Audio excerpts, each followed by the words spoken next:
We must, then, demonstrate that ours is a hierarchy of inspired, divine, and deifying science, of efficacy and of consecration for those initiated with the initiation of the revelation derived from the hierarchical mysteries.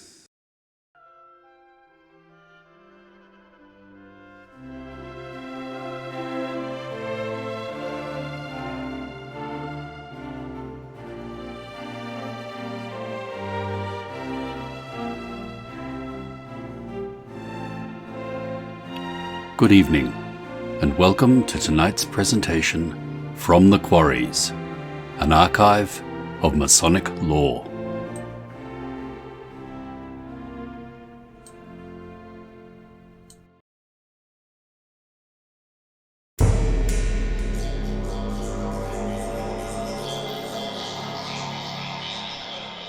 The meaning and purpose of Freemasonry is a profound and erudite meditation upon the latent spiritual potential concealed within the Masonic system, an appeal to recover the lost dimensions of esoteric wisdom that once animated the craft.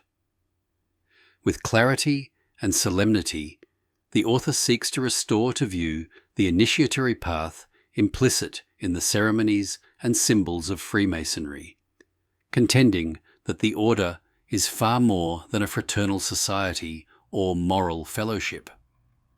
Drawing upon ancient sources, from Dionysius the Areopagite to Plotinus, and from the mystery traditions of Egypt and Greece to the mystical Christianity of Origen and St. Paul, the paper sets forth a tripartite interpretive framework: the corporeal, the philosophical, and the spiritual, each corresponding to deeper levels of human consciousness and stages of initiation. Freemasonry, in this view, is not merely a social or charitable institution, but a sacramental and transformative system by which the seeker, through symbolic death and rebirth, may attain union with the divine. The paper's central thesis is that the ritual and structure of the craft constitute a dramatized map of the ancient path to deification, a path long known to the initiates of sacred traditions, and preserved, however veiled, in the craft's rites and allegories. In so doing, it offers an invitation, indeed a challenge, to all thoughtful Masons to move beyond the outer court of ceremony into the sanctum of spiritual illumination.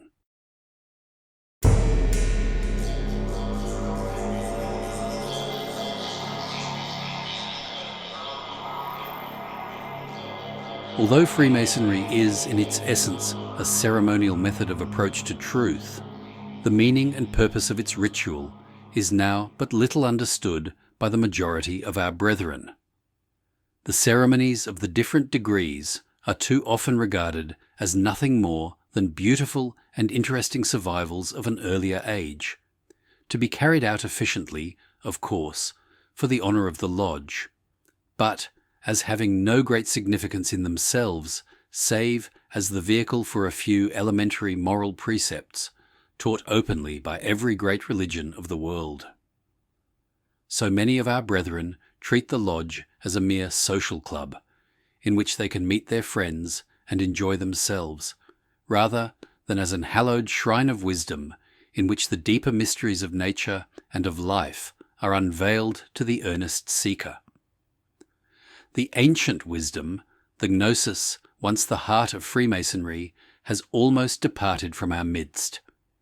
And in the practice of brotherly love and relief, we are apt today to forget the third grand principle upon which our order is founded: the study and knowledge of the truth.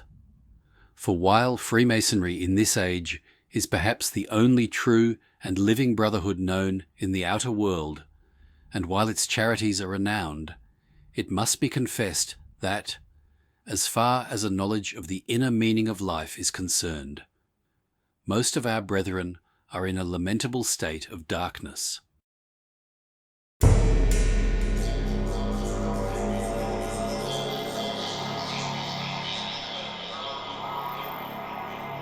Freemasonry although it has undoubtedly been transmitted to us through the operative guilds of the Middle Ages, has a spiritual lineage that can be traced back to the ancient mysteries, which once formed the heart of every great religion of the world, including Christianity. The goal of the mysteries was nothing less than deification, a startling term to our modern ears, whereby man was led step by step from the ordinary life of the world until finally he became raised into conscious union with the author and giver of life himself. Plotinus, the great initiate of Alexandria, states this unequivocally in his first Ennead. Therefore we must ascend again towards the good, the desired of every soul. Anyone that has seen this knows what I intend when I say that it is beautiful. Even the desire of it is to be desired as a good. To attain it is for those that will take the upward path, who will set all their forces towards it, who will divest themselves of all that we have put on in our descent. So to those that approach the holy celebrations of the mysteries, there are appointed purifications, and the laying aside of the garments worn before, and the entry in nakedness, until, passing on the upward way, all that is other than God, each in the solitude of himself shall behold that solitary, dwelling existence, the apart, the unmingled, the pure, that from which all things depend, for which all look and live and act and know, the source of life and of intellectation and of being.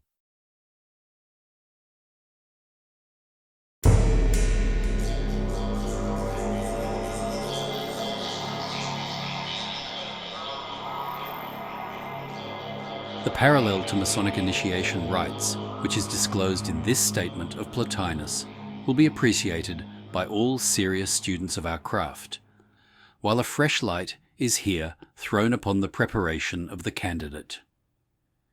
It is clearly indicated that the true candidate for our mysteries must indeed needs be pure within, as symbolically he is white-vestured without, so that no inward stain or soilure may obstruct the dawn within his soul of that light which he professes to be the predominant wish of his heart. Whilst, if really desirous of learning the secrets and mysteries of his own being, he must be prepared to divest himself of all past preconceptions and thought habits, and, with childlike meekness and docility, surrender his mind to the reception of some perhaps novel and unexpected truths which initiation promises to impart, and which will more and more unfold and justify themselves within those, and those only, who are and continue to keep themselves properly prepared for them. Know thyself was the injunction inscribed over the portals of ancient temples of initiation, for with that knowledge was promised the knowledge of all secrets and all mysteries, and Freemasonry was designed to teach self-knowledge, but self-knowledge involves a knowledge much deeper, vaster, and more difficult than is popularly conceived. It is not to be acquired by the formal passage through 3 or 4 degrees in as many months. It is a knowledge impossible of full achievement until knowledge of every other kind has been laid aside, and a difficult path of life long and strenuously pursued. That alone fits and leads its followers to its attainment.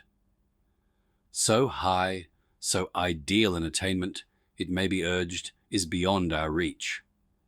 We are but ordinary men of the world, sufficiently occupied already with our primary civic, social, and family obligations, and following the obvious normal path of natural life.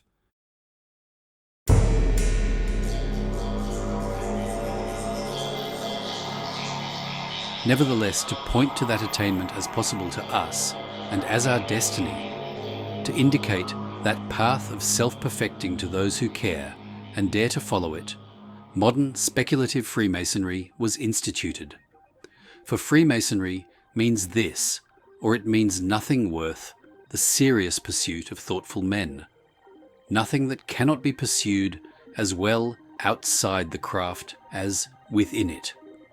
It proclaims the fact that there exists a higher and more secret path of life than that which we normally tread, and that when the outer world and its pursuits and rewards lose their attractiveness for us and prove insufficient to our deeper needs, as sooner or later they will, we are compelled to turn back upon ourselves, to seek and knock at the door of a world within.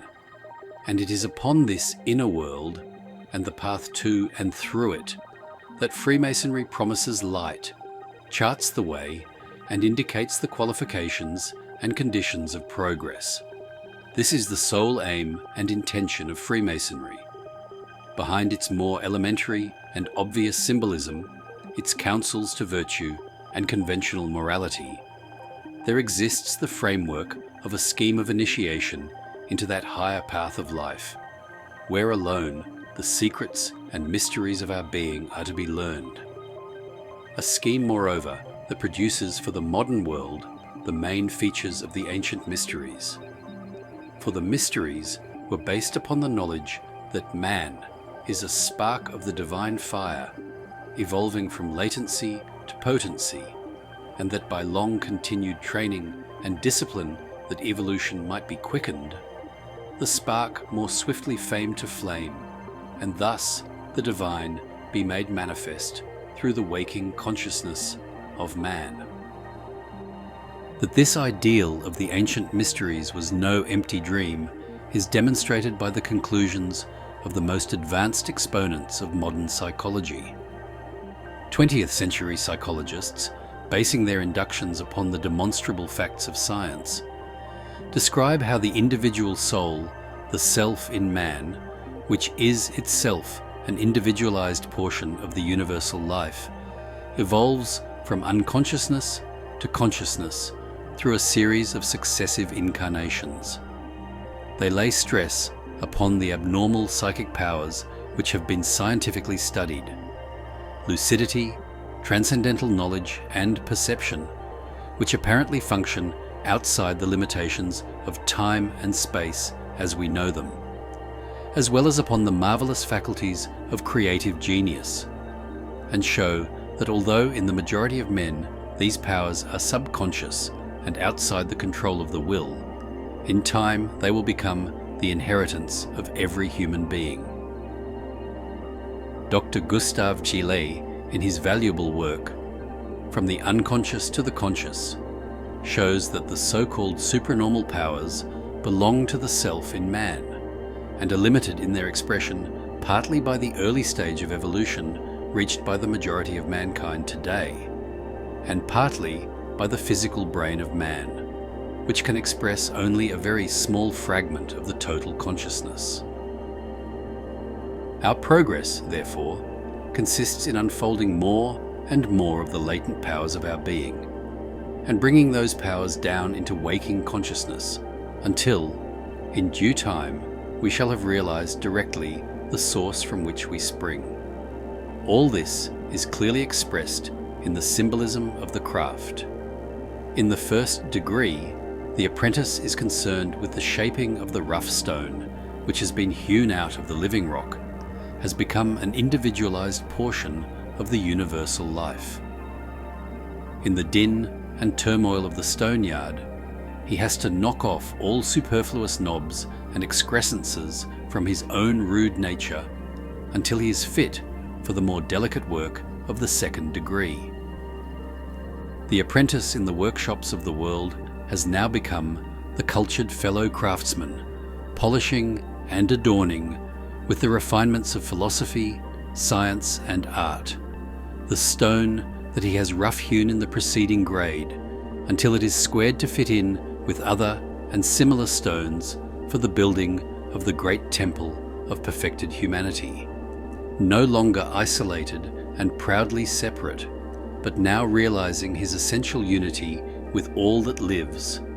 Understanding the inner meaning of brotherhood, he will, when time and circumstances permit, attain to the sublime degree of a master mason and become a designer and a builder of the temple in his turn, a conscious worker in the great plan of rebuilding the temple of fallen humanity. And finally, As a companion of the Holy Royal Arch, he will find within his own heart the blazing glory of the divine life, and will be caught up into ineffable and conscious union with the heart of God. Thus, he attains to the deification of the ancient mysteries, to the exaltation of modern speculative Freemasonry, to the sovereign consciousness of present-day psychology, to a love and a power and a knowledge that pass man's understanding to fathom. In a brief paper like this, it is hopeless to attempt to deal at all adequately with what obviously are deficiencies in our knowledge of the system we belong to. The most one can hope to do is to offer a few hints or clues, which those who so desire may develop for themselves in the privacy of their own thought. For in the last resource, no one can communicate the deeper things of Freemasonry to another. Every man must discover and learn them for himself, although a friend or brother may be able to conduct him a certain distance on the path of understanding. We know that even the elementary and superficial secrets of the order must not be communicated to unqualified persons. And the reason for this injunction is not because those secrets of themselves have any special value, but because such silence is intended to be typical of that which applies to the greater, deeper secrets, some of which, for appropriate reasons, must not be communicated, and some of which indeed are not communicable at all because they transcend the power of communication. It is well, then, to emphasize the fact that Freemasonry is a sacramental system, possessing, like all sacraments, an outward and visible side consisting of its ceremonial, its doctrine and its symbols, which we can see and hear, and an inward, intellectual and spiritual side, which is concealed behind the ceremonial, the doctrine and the symbols, and which is available only to the Freemason who has learned to use his spiritual imagination and who can appreciate the reality that lies behind the veil of outward symbol. Anyone, of course, can understand the simpler meaning of our symbols, especially with the help of the explanatory lectures, but he may still miss the meaning of the scheme as a vital whole. The ceremonies of Freemasonry are, as it were, shadows of mighty realities which belong to the invisible worlds of the soul and the spirit, for they reflect, as far as it is possible to reflect in physical drama, the central features of those worlds that form man's true dwelling place. Freemasonry is like a map of an undiscovered country, conventional in its outlines, yet offering a sure and certain guide to the ignorant explorer. The Masonic initiate is thus taught first in glyph and symbol the main outlines of the task that lies before him. And later on, in the greater mysteries, he learns to enter those invisible realms for himself, to lift the veil of Isis, and to behold the dazzling beauty of the truth face to face. That truth is infinite, and as the Freemason ascends the winding staircase of evolution, he will realize ever new and higher meanings in the familiar symbols, until his knowledge of the mysteries of Freemasonry widens out into a knowledge of the mysteries of the universe itself. Thus, there is literally no end to the knowledge hidden in our craft. Only the great architect of the universe himself can know the full splendor of his divine plan.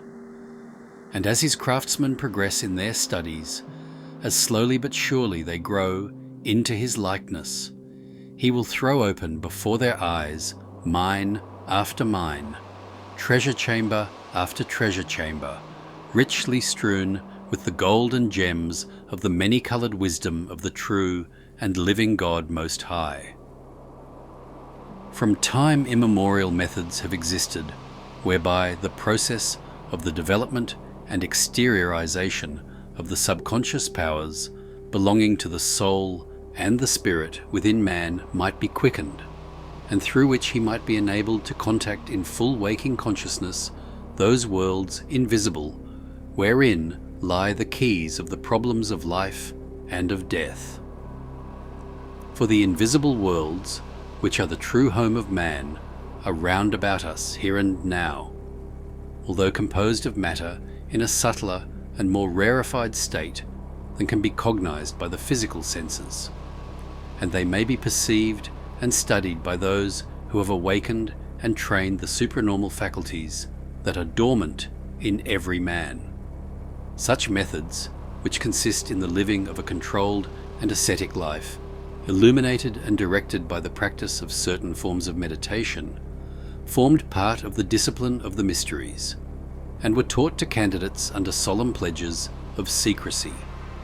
It was to preserve inviolate these genuine secrets of initiation that the tremendous oaths perpetuated in Freemasonry were instituted, and not just to guard a few signs and words from public curiosity. Knowledge confers power, power over the forces of nature, power to destroy as well as to build and to bless. And therefore the sacred veil which ever covers the portal of the Holy of Holies was only raised when the neophyte had satisfied the hierophant of the mysteries that the power acquitted would be used solely for the service of humanity, and not for selfish ends, and had pledged himself irrevocably to secrecy, fidelity, and obedience to his superiors in the royal art. In all periods of the world's history, and in every part of the globe, secret orders and societies have existed outside the limits of the official churches for the purpose of teaching what we have referred to as the mysteries, for imparting to suitable and prepared minds certain truths of human life, certain instructions about divine things, about human nature and human destiny, which it was undesirable to publish to the multitude who would but profane those teachings and apply the esoteric knowledge that was communicated to perverse and perhaps to disastrous ends.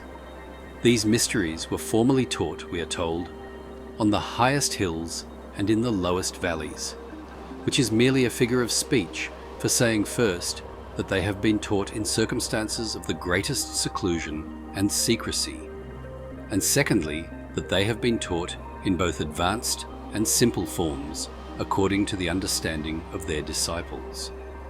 It is, of course, common knowledge that the great secret systems of the mysteries, referred to in our craft lectures as noble orders of architectures, i.e.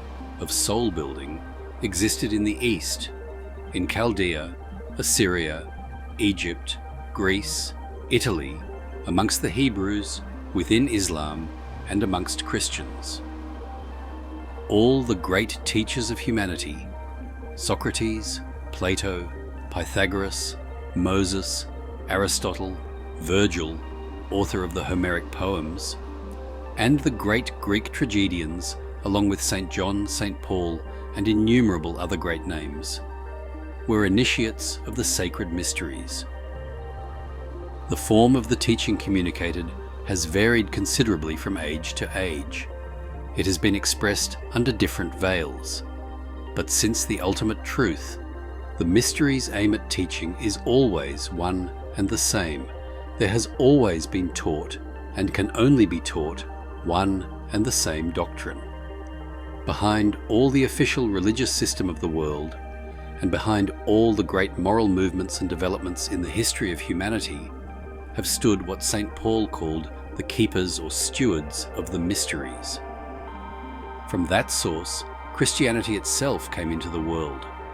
From them originated the great school of Kabbalism, that marvelous system of secret oral tradition of the Hebrews, a strong element of which has been introduced into our Masonic system. From them, too, also issued many fraternities, such as, for instance, the great orders of chivalry and of the Rosicrucians, and the school of spiritual alchemy. Lastly, from them issued, in the 17th century, modern speculative Freemasonry. At this stage, it is advisable to stress the fact that our present Masonic system is not one that comes to as from remote antiquity. that there is no direct continuity between us and the Egyptians, or even those ancient Hebrews who built, in the reign of King Solomon, a certain temple at Jerusalem. What is extremely ancient in Freemasonry is the spiritual doctrine concealed within the architecture of phraseology. For this doctrine is an elementary form of the doctrine that has been taught in all ages, no matter in what garb it has been expressed. The ancient knowledge of the invisible worlds still remains hidden as a priceless heritage in the Masonic craft, and is therefore available for the study of every true and lawful brother among us, although but few indeed today avail themselves of the privileges of their degree. The genuine secrets of Freemasonry have never been lost. They are locked up within the very ritual and symbolism itself, which has been carefully handed down unchanged throughout the ages. It only needs the right method of interpretation to reveal to the gaze of the initiate the hidden wisdom that was once the secret of Egypt and Greece, the knowledge and understanding of the true mysteries of life. Nil nisi clavis diest. Nothing is wanting but the key.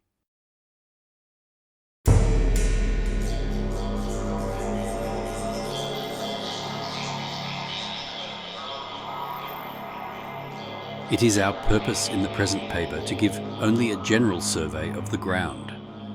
We may, however, briefly touch upon the threefold method of interpretation, which was applied in the early church by Origen, himself an initiate of the mysteries, to the volume of the sacred law. This threefold interpretation belongs to the threefold nature of man: body, soul, and spirit. It is threefold medicine of the Brothers of the Rosy Cross, and the whole method is one that has ever been applied to the mystic teachings.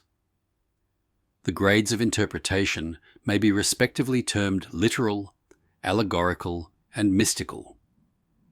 Freemasonry, it must be realized, is intended to help men in all stages of evolution, and for this reason, the symbolism of the ceremonies of all degrees bears the same threefold interpretation, and the system forms a wonderfully connected whole, containing a vast amount of knowledge upon the inner constitution of man and the universe.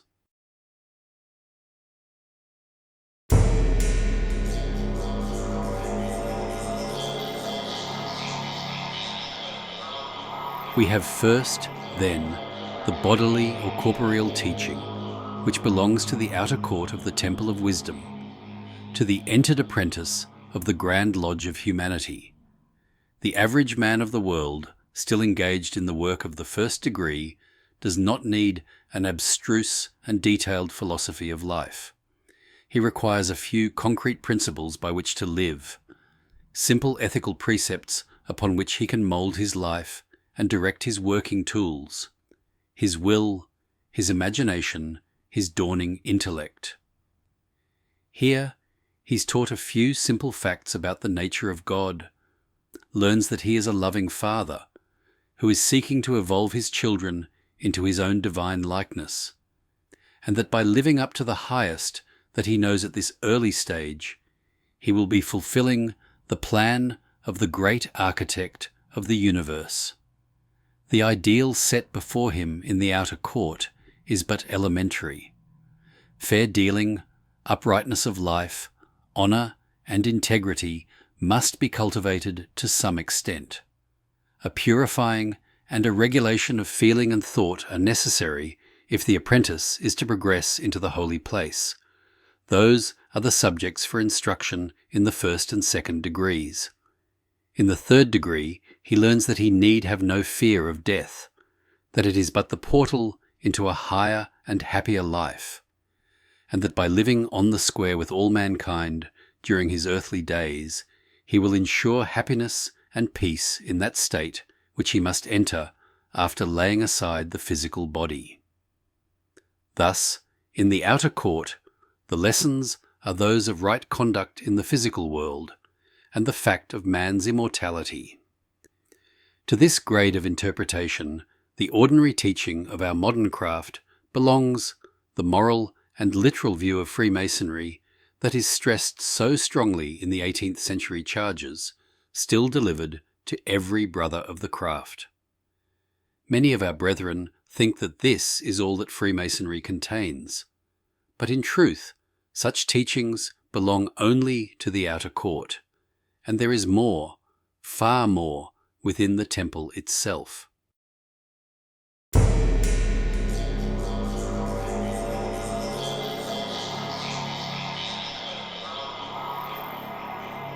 The second great layer of interpretation, intended for the cultured fellow craftsman, for him who is engaged in polishing and refining the rough stone, is what we may term philosophic, which is taught in the holy place of the Temple of Wisdom. The interests of the craftsman are no longer centered upon selfish pleasures, the crude delights of the outer world, but rather upon art, philosophy, or science. And because of his general intellectual and moral advance in evolution, very much more knowledge concerning the inner worlds and the divine plan can profitably be given to him. Indeed, the craftsman has ascended to a higher level of the winding staircase, and will now find that in the holy place the symbols of Freemasonry can be applied to the nature of the universe and the constitution and development of man. The student in this second degree learns that the lodge is built upon the exact proportions and plan of the universe itself, and that each of the offices and symbols bears a definite relation to a living reality behind, so that in contemplating a lodge he is, in truth, contemplating the universe of which it is the reflection. He learns that the great architect of the universe, although one in essence, is yet three in function, and that he descends for the purposes of evolution into the square of matter, vivifying it and making it to glow with his hidden life, until it expresses to the highest possible degree a fragment of his divine beauty.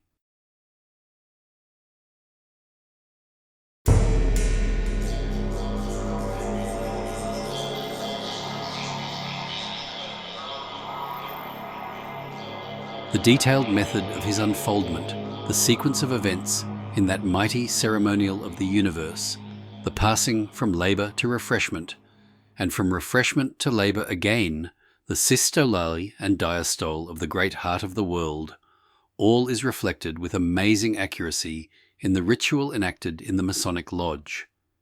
And the initiate will find, too, that a complete picture of the constitution of man, the microcosm, is also hidden in the ritual, the three chief offices representing the reflection of the Holy Trinity within his heart, the will, the wisdom, or intuition, the creative intelligence, which form the soul of man, and are made in the image and likeness of God. And behind this manifestation of the divine life within himself, he will grasp the nature of the Spirit, of which the soul is likewise the reflection, the divine spark, the son in bosom of his Father, entirely unconscious, as far as waking life is concerned in our present stage of evolution and represented in our lodges by the IPM, who silently watches the progress of the work.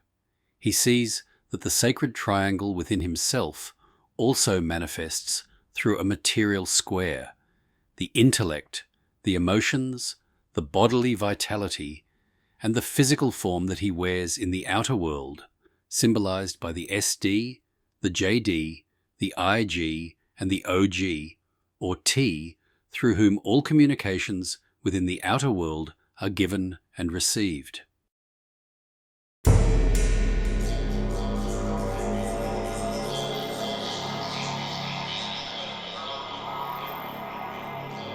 In the outer court, the last lesson taught to the apprentice was that death is but the entrance into a higher life, and not a thing of terror to be feared and shunned.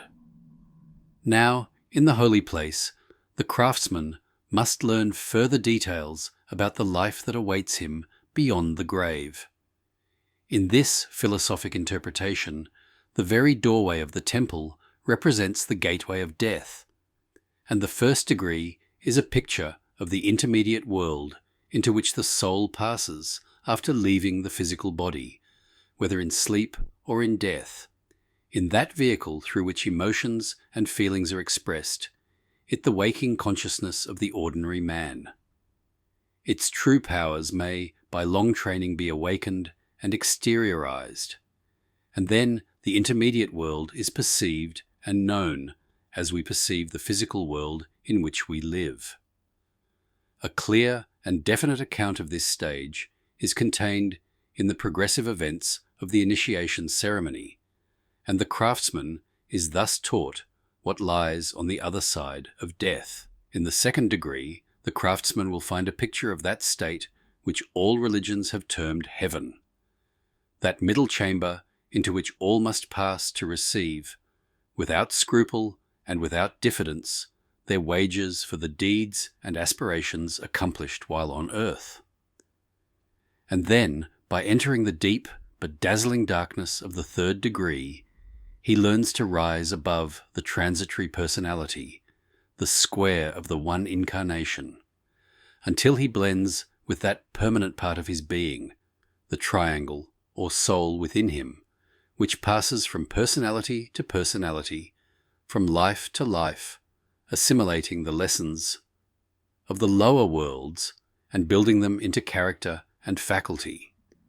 Thus, the initiate in the holy place is taught the details of his life upon the other side of death, learns that he is not the physical body, nor the emotions, nor yet the intellect. For even those which are his instruments can obscure the divine light which burns within him. But he is taught to know himself as the soul which never dies, but lives immortal throughout the ages. Finally, in the degree of the Holy Royal Arch, he learns that the life within him is the life of God, that his flaming splendor dwells within the vault in all its loveliness, and that only by plunging into the mysterious and glorious depths of his own inmost being will he find the reality he seeks.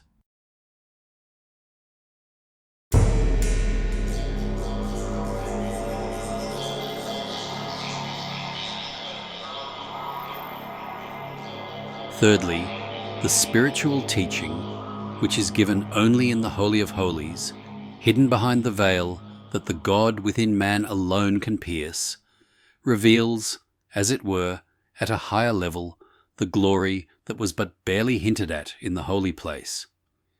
It belongs only to the true Master Builder, to him who has united his will with the great will, and who seeks to attain to conscious union with the Supreme.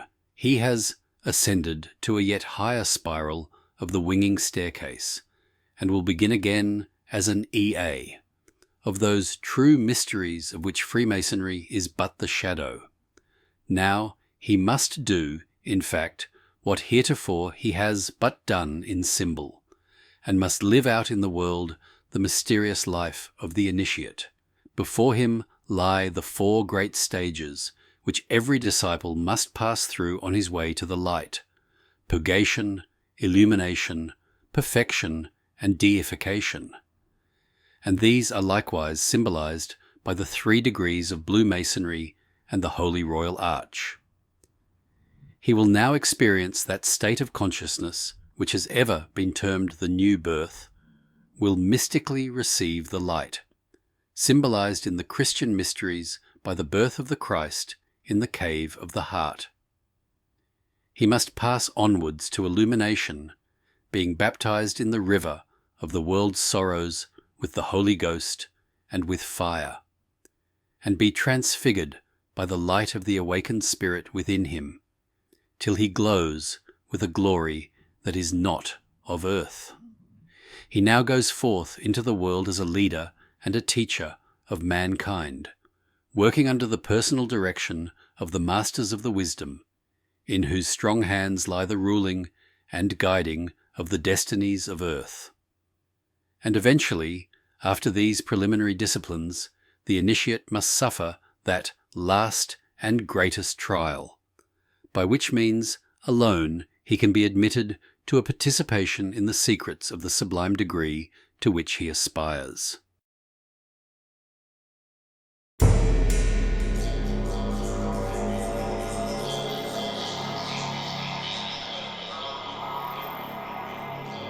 He has to learn the great truth embodied in the third degree, that he who would be raised to perfection and regain what he has long realized has been lost to himself, may do so only by utter self-abnegation, by a dying to all that to the eyes and the reason of the uninitiated outer world is precious and desirable.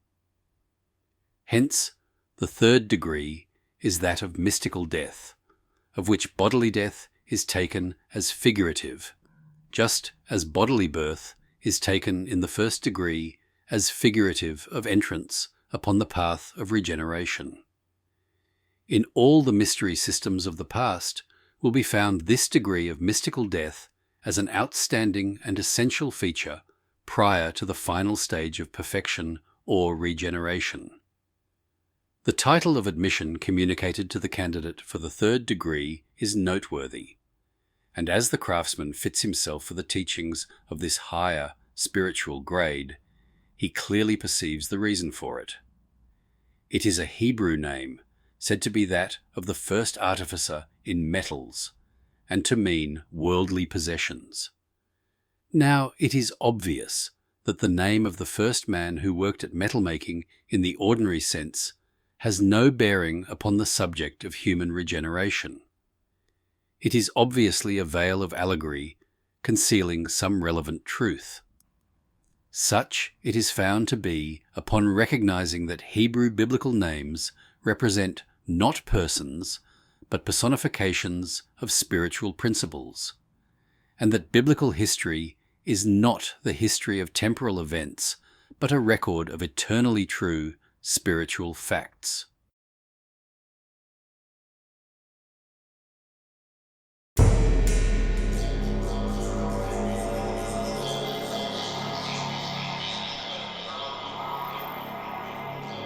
In order to interpret the allegory, we must clearly understand from the teaching of the entered apprentice degree what money and metals are in the Masonic sense, and realize that they represent the attractive power of temporal possessions and earthly belongings and affections of whatever description.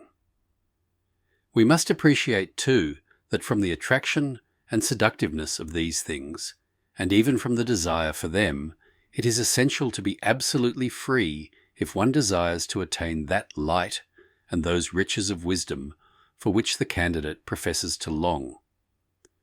Not that it is necessary for him to become literally and physically dispossessed of his worldly possessions, but it is essential that he should be so utterly detached from them that he cares not whether he owns any or not, and is content, if need be, to be divested of them entirely if they stand in the way of his finding treasure in heaven. For so long as he clings to them or they exercise control over him, so long will his initiation into anything better be deferred. It follows then that it is the personal soul of the candidate himself which is the artificer in metals, referred to by the password, and which during the whole of its physical existence has been engaged in trafficking with metals. Desire for worldly possessions, for sensation and experience in this outward world of good and evil, brought the soul into this world. There it has woven around itself its present body of flesh, every desire and thought being an artificer, adding something to or modifying its natural encasement. If, then, desire for physical experience and material things brought the soul into material conditions, the relinquishing of that desire is the first necessary step to ensure its return to the condition whence it first emanated. The first and second degrees of Freemasonry, therefore, imply that the candidate has undergone lengthy discipline in the renunciation of external things and the cultivation of desire for those that are within.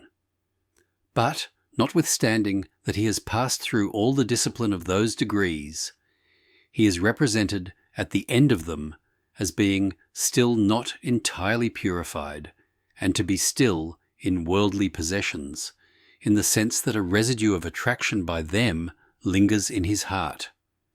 And it is these subtle elements of base metal in him that need to be eradicated if perfection is to be attained.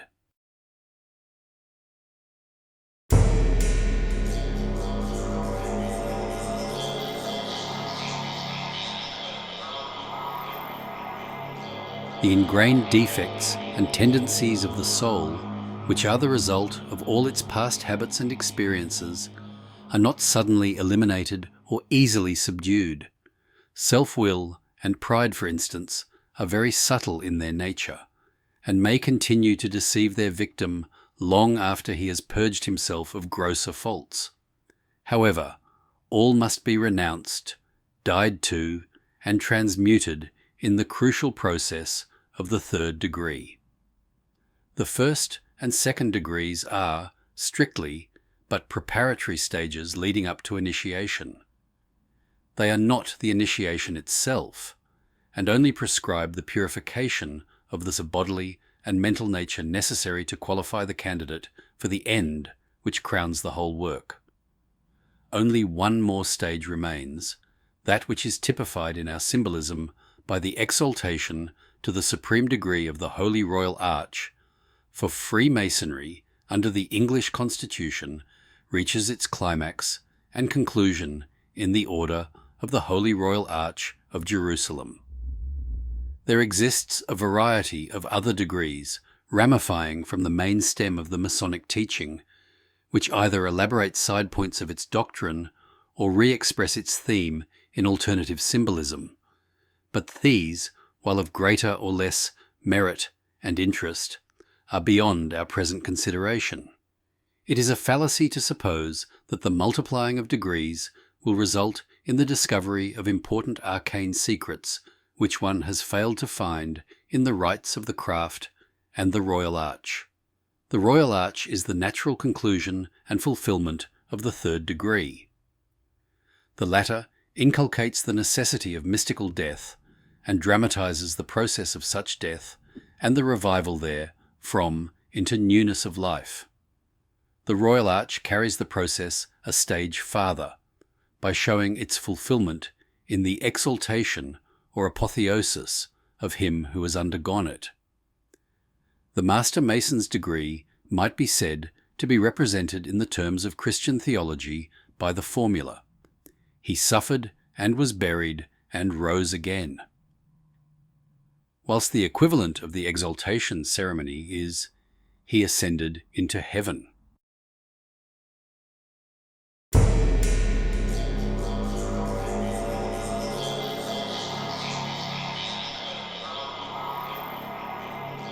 The Royal Arch degree seeks to express that new and intensified life to which the candidate can be raised, and the exalted degree of consciousness that comes with it.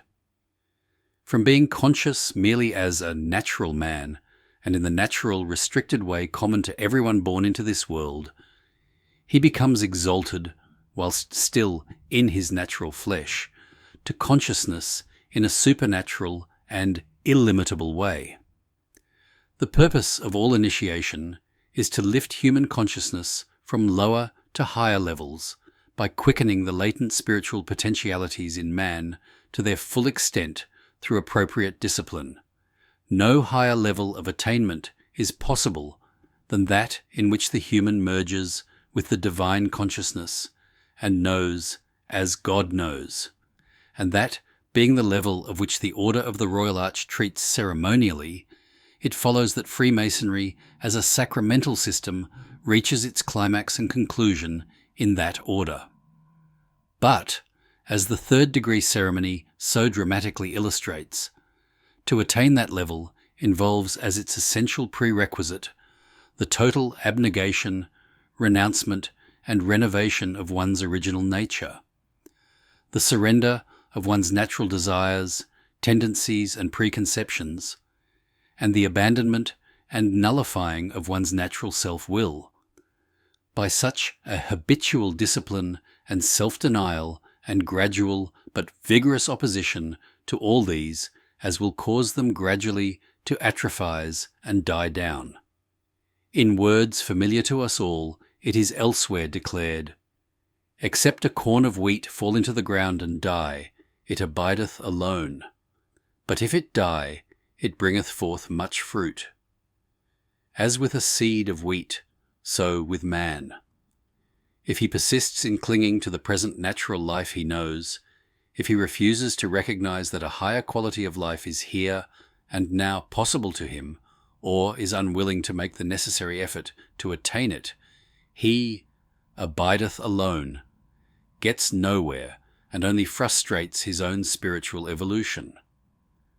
But if he is willing to die in the sense indicated, if he will so reorientate his will and silence his natural energies and desires as to give the vital and immortal principle within him the chance to assert itself and supersede them, then, from the disintegrated material of his old nature, that germ of true life will spring into growth in him and bear much fruit, and by the stepping stones of initiation will rise from his dead self to higher things than he can otherwise experience.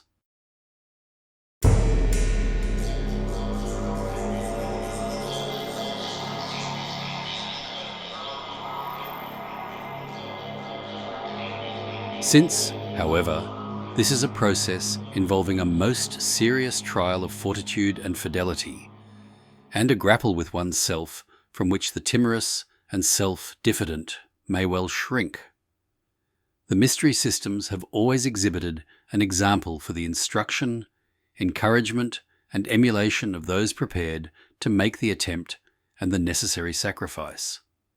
To hearten them to the task, the initiatory colleges have held up a prototype in the person of some great soul who has already trodden the same path and emerged triumphant therefrom. It matters nothing whether the prototype be one whose historic actuality and identity can be demonstrated, or whether he can be regarded only as legendary or mythical.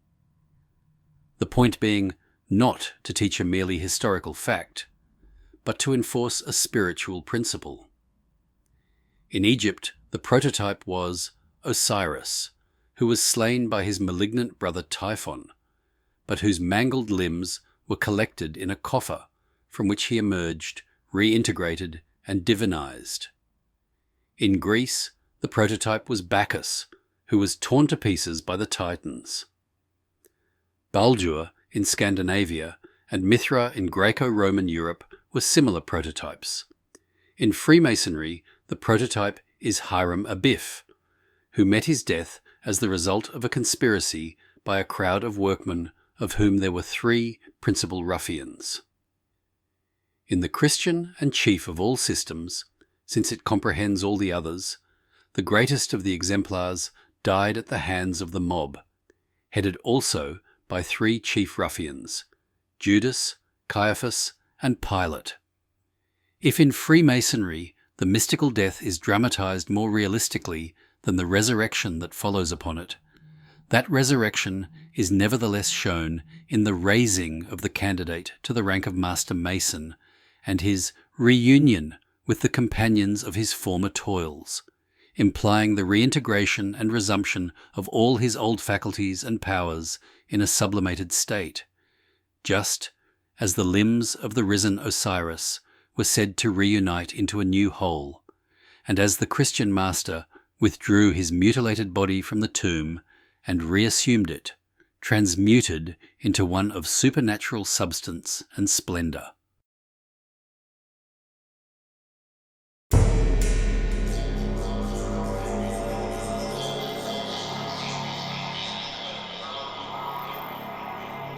Here, we must bring to an end our brief survey of the true meaning and purpose of Freemasonry. It will, we trust, now be evident to the student that our Masonic teaching is purposely veiled in allegory and symbol, and that its deeper import does not appear upon the surface of the ritual itself.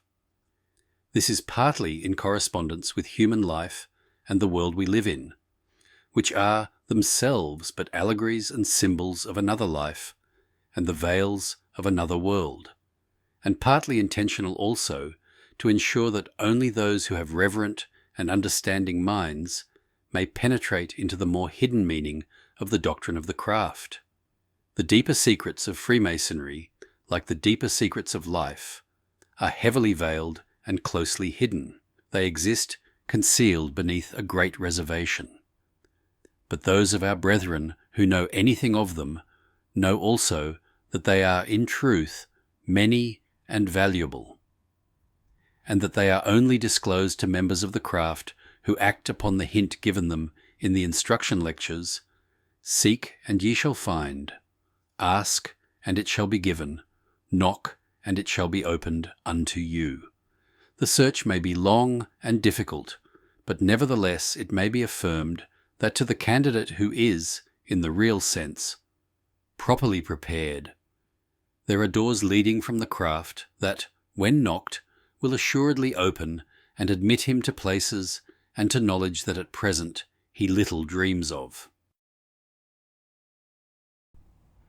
For a deep dive into the history, philosophy, and traditions of Freemasonry, subscribe to From the Quarries. You will find hundreds of lectures, presentations, shorts, and other Masonic works written by Freemasons for Freemasons. Visit fromthequarries.com or YouTube at From the Quarries.